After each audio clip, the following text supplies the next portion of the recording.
We have, as you are all aware, Inspector MD sir, that we have this new orthopedic surgeon in our hospital, Dr. Mukesh Kumar, who is a D-ortho and DNB finalist who is waiting for his results. He has joined this hospital as house surgeon, but he has appeared for his CMP interview this week. Unexpectedly, he will join as CMP orthopedics in this hospital for some time to come. So we welcome him to our hospital, and I have given him this opportunity to talk to all of you today on the commonest upper extremity orthopedic problems that we usually face, both in our OPD as well as for doctors who are managing general OPD and casualty. These are some of the most commonest symptoms that patients come with and are referred to orthopedic OPD for advices. So I invite Dr. Mukesh Kumar to come here, please. Please introduce yourself and start your talk on the musculoskeletal problems of upper limb. Another thing I want to say that I have integrated the talk with Shobhik Bhattacharya, who is a physiotherapist in our department of physiotherapy in this hospital. And he will be talking about ways how you can prevent these symptoms from occurring by doing some exercises, or when you are having these problems, what are the physiotherapy modalities that you can do or undertake to get improvement from these common symptoms. So over to Dr. Mukesh Kumar. Good morning, sir, and good to present here. The problems in the upper musculoskeletal problem of the upper limb. The list is very long and hectic, and the most of the patients come with the pain. Most of the patients come with the pain around the shoulder joint, wrist joint, elbow joint, and not only we orthopedicians facing this problem in the treatment and diagnosis, but everyone patient is going to all the OPD, surgery OPD, medicine OPD, casualty, even gynae OPD with the low back pain and knee pain like that. So today we are discussing only selected problem of the upper limbs. That is a very common. First one is rotator cuff tear. The rotator cuff tear is one of the most common cause of the pain for which patient is coming to the OPD. And the rotator cuff tear is most common over the age of the 40 years. And in younger patients, most commonly due to trauma or maybe to the overuse, over a head activity or a sports activity. But it also occur in the fracture, dislocation around the shoulder joint. The function of the rotator cuff is comprised of four muscles: the supraspinatus, infraspinatus, subscapularis, and teres minor. It makes a sleeve around the shoulder joint and it helps in stability of the shoulder joint. When we are doing abduction, the rotator cuff help to stabilize the head of the humerus in the glenoid cavity. And the most of the tear occur in the supraspinatus, but it's also occur in the other muscles of the rotator cuff. The rotator cuff cannot make a sleeve around the shoulder joint. And it's a tear. Pointer. Have per pointer, have per. Yes. Symptoms is most, if it is associated with the trauma, acute trauma, dislocation or fracture, then symptom is acute sudden onset of the pain. But sometimes it also occur with the overhead activity or sports activity. That time symptoms are gradual due to repeated overhead activity. And sometimes also associated with the wear and degeneration of the shoulder joint, like the osteoarthritis or rheumatoid arthritis around the shoulder joint. And the pain may radiate down to the arm. And other symptoms include stiffness and loss of the motion. And most of the patients complaining of difficulty in overhead function of the hand. They cannot comb his hair from behind, and they cannot fasten his button behind. And when the tear occurs with the injury, there is sudden acute pain, snapping sensation, or immediate weakness of the arm. Diagnosis mainly depends on the history and the clinical examination. And X-ray most of the time it's normal, so we have to do the MRI, and The most common clinical examination, the tear is maybe partial or complete. In the partial tear, patient cannot able to initiate the initial abduction 10 to 15 degree. But once we overcome this 50 to 20 degree, patient can abduct the limb and can hold the limb. But in complete tear, patient cannot hold the limb in abduction. It will give the fall. So it is called drop arm test. But before diagnosing the rotator cuff tear, we have to must be ruled out the problem around the neck joint. Sometimes the collapsed disc, they compresses the muscle around the root. They also causes pain in the shoulder, and the pain is more or less same with the rotator cuff tear. And the other degenerative is osteoarthritis and rheumatoid arthritis. And treatment option, mainly treatment is the pain relief and rehabilitation is the main treatment for. And treatment also depends in the how much tear is there, partial tear, complete tear.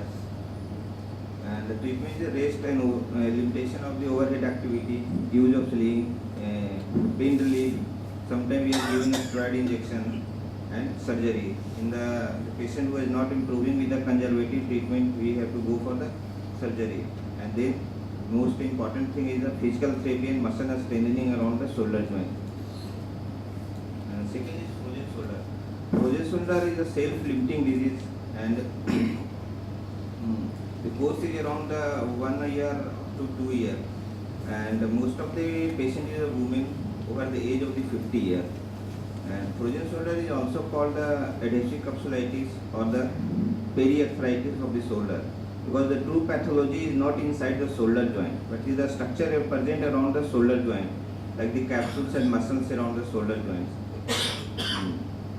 And the cause of the frozen shoulder is not fully understood, but it may be pathological or idiopathic. The most common form is idiopathic, but before we diagnosing the frozen shoulder, we have to rule out, we have to try to find all the causes of the frozen shoulder, like the trauma, any muscle tear or any inflammation around the infection, they lead to the frozen shoulder. And the process includes thickening and contracture of the capsule surrounding the shoulder joint. And the risk factor is diabetes, hypothyroidism, hyperthyroidism, Parkinsonism, cardiac surgery. And frozen shoulder can develop after the shoulder is injured or immobilized for a long period of the time. So prevention is better than cure in the case of the frozen shoulder. We have to prevent the frozen shoulder, include the early motion of the shoulder after it has been injured. And frozen shoulder is a comprised of 3 stages. First stage is freezing stage. In this stage, patient mainly complain of the pain, and slowly they start losing the range of the motion. This stage is around the 6 weeks to 9 months. And second stage is frozen stage. In this stage, pain starts subsiding, but the limitation of motion is increasing. And the end of this stage, patient has no pain, but only they have the loss of the motion. The first motion is restricted is the rotation of the shoulder. See, the first motion patient is complaining of he or she cannot do the rotation of the shoulder joint. And slowly after that, abduction and flexion and extension, everything will go on. And third stage is resolving stage. In this stage, patient slowly with the physiotherapy and other physical therapy start gaining the movement. And the most of the cases, patient gain almost full range of the movement after careful rehabilitative physical therapy. And diagnosis is again depends on symptoms and physical examination. X-ray and MRI we are doing to ruling out the any pathology is present or not. And we also have to rule out the other causes of the pain around the shoulder joint. Symptom pain is due to the frozen shoulder usually dull or aching, and it is worst with the attempted motion. Pain is usually located over the outer shoulder area and sometimes the upper arm. The hallmark of this disorder is restricted motion or stiffness in the shoulder joint. Aim of treatment, first thing is control of the pain, and after that to restore motion, physical therapy is usually started, and this may be under the direct supervision of the therapist or via home program. And therapy includes stretching or range of motion exercise of the shoulder. Sometimes it is used to decrease the pain. Then again, other the rest and limited overhead activity, use of sling, analgesic, steroid injection, and in some patient we need the manipulation under the anesthesia, and that same time we can give the steroidal lignocaine in the shoulder joint, and then strengthening exercise in the physical therapy. Then the lateral epicondylitis, tennis elbow, is one of the very common problem among the young patients. The mechanism is backhand stroke involving overextending of the wrist and repeated extension of the wrist joint. And the point of tenderness over the lateral epicondyle. Pain over the lateral epicondyle during and after the activity. Pain gradually increases, resulting in weakness in the hand and wrist. This is resistive hyperextension of the wrist and full extension of the elbow. And What is the pathology actually? What is the pathology behind? Why it happens? Pathology actually sir, it is the idiopathic condition. There is Achha. no definitive any cause around the shoulder, but as the written in the literature, it is due to the micro tear around the insertion of the common extensor muscle due to the repeated hyperextending of shoulder and wrist joint. There is micro tear there that initiate the inflammatory process there that leads to the pain at that side. And treatment is again a conservative treatment, and the pain control, then ice application, NSAIDs, and limitation of the activity, elbow and wrist movement, and sometimes deep friction massages, and in some patient needs a steroid injection, and the resistant cases we have to go for surgery. Sir, rice is actually raised ice compression and elevation. But isn't it contradictory? ऊपर में ice है और नीचे में heat भी है.